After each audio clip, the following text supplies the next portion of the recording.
पश्चिम बंगाल के दार्जिलिंग से एक चौंकाने वाली खबर सामने आई है। एक शख्स के पास 17 करोड़ प्रति ग्राम की कीमत वाला रेडियो एक्टिव पदार्थ मिला है।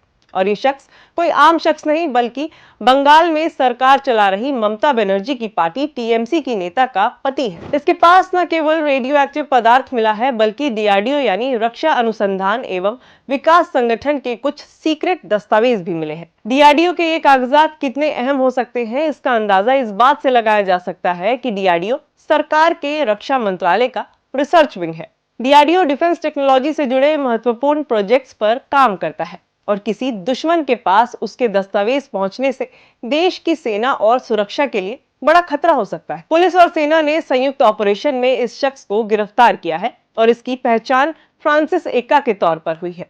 एक्का नक्सलबाड़ी पंचायत समिति की तृणमूल कांग्रेस की नेता अमृता एक्का का पति है और उसे नक्सलबाड़ी ब्लॉक के बेलागाछी गांव से गिरफ्तार किया गया है। एक समय फ्रांसिस और उसकी पत्नी अमृता बेलागाछी चाय बागान में कर्मचारी हुआ करते थे।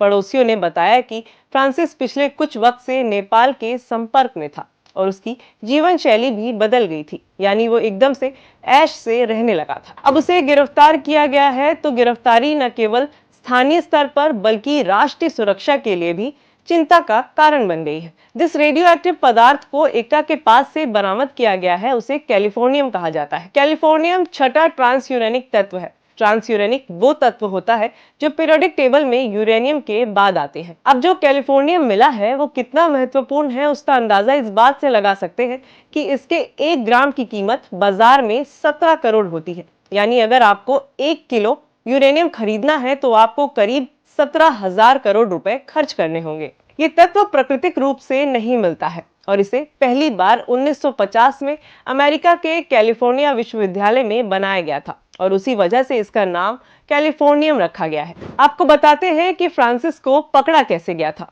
कुछ महीनों पहले बिहार में ऐसे रेडियो एक्टिव तत्व के साथ कुछ लोगों को गिरफ्तार किया गया था और जब पुलिस ने उन्हें पकड़ा तो उन्होंने फ्रांसिस का पता उगल दिया और उसे गिरफ्तार कर लिया गया था। इस मामले में अंतर्राष्ट्रीय गिरोह के साथ साथ बिहार और बंगाल के गिरोहों के शामिल होने का शक है। बीजेपी के प्रवक्ता शहजाद पूनावाला ने टीएमसी को राष्ट्र विरोधी भी बता दिया है।